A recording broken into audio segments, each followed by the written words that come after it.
from the fish who brought you all my cuttlefish. One life to cuddle. Roberson and Spangler Productions presents Days of Our Short Semi-Paris Lives. Our story begins with two cuttlefish on a blind date, searching for love. Hi, my name is Metasapia Pfefferai. Hi, I'm Sepia Officinalis. So tell me about yourself. Well, I guess my story starts with my parents, who, like me, are common cuttlefish. They migrated from the coastal waters where they grew up to deeper waters in the autumn and winter to reproduce. At about 2 years of age, my dad gave my mom spermatophores using his hectocotylus, which he placed in a special pouch under her buccal mass. My dad must have been the biggest, flashiest male there and had the best color display for my mom to have picked him. Well, I wouldn't know since they died after making me. But enough with that sad story. More about me. So, soon after, my mother laid my siblings and I in shallow water. She attached us as eggs to an oblong object on the sea floor. Once we hatched, we were like miniature versions of our parents. Luckily, we got to skip that planktonic stage that I've heard so much about from other animals. I grew up to be about a half meter in length. Moved around a few times, living in a beautiful kelp neighborhood. In addition to the kelp forest, I also lived in a really beautiful rocky reef habitat. I hear I even have relatives ranging from the Baltic Sea down along the coast, all throughout the Mediterranean Sea, and even some down the West African coast. Well, enough about me. What about you? What's your life history like? Well, my parents met in Cuttlefish High. They were high school sweethearts. Eventually, they decided they wanted kids, so my father inserted his hectocotylus with a sperm packet into the distal oviduct of my mom.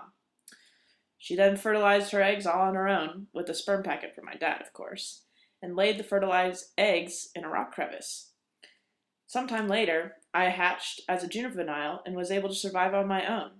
And I've just been living in rock reefs and coral reefs all my life. I also like kelp forests.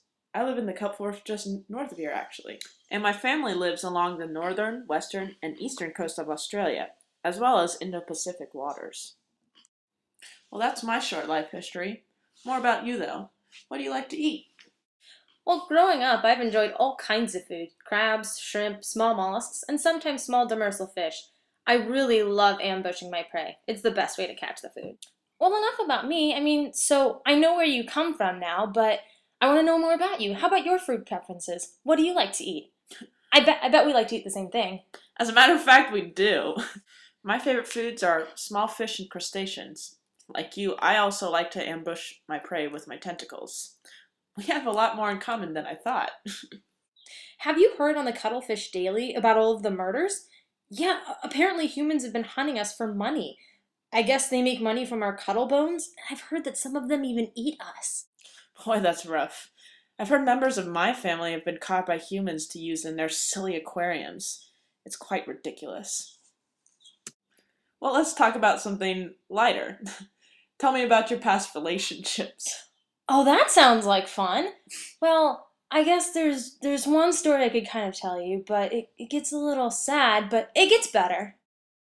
Oh, he was a fish who could not compete, and she was a fish in high demand, and he wanted to mate with her, but she wouldn't mate with him.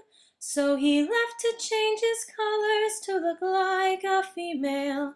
Now no one knows he's male but himself alone. Now this may seem like a tale of woe, but we'll see just what happens when he fertilizes her roe.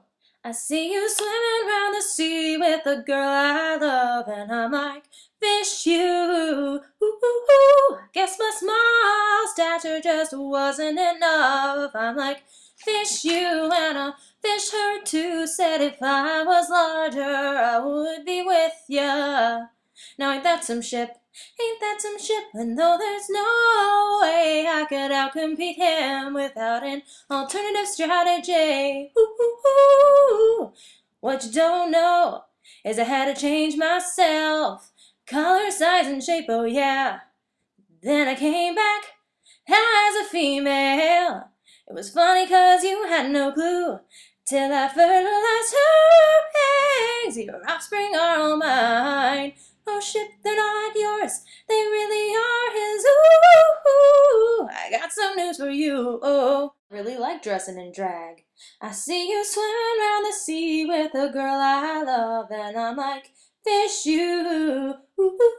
I did my part to increase my fitness. I'm like, fish you. Well, I guess now the cuttlefish is kind of out of the bag, so I gotta tell you something. I'm a dude. Well, that's okay, because they don't call me the flamboyant cuttlefish for nothing. Tune in next week to see if their love is strong enough to save Pfeffereye from the clutches of humans. Will love save them in the end? The characters and storylines have been dramatized for the purpose of this show. No real cuttlefish were harmed in the making of this episode.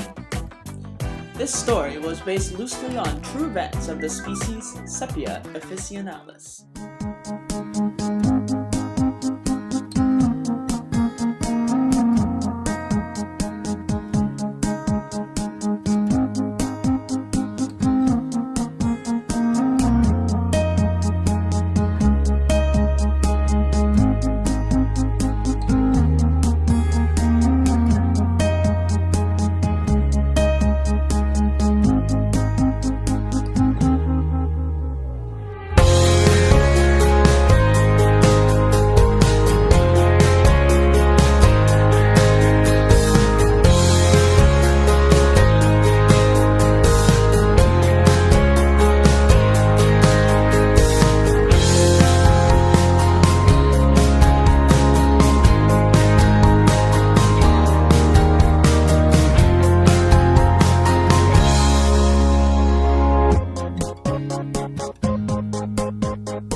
And Metasepia Pfeffereye.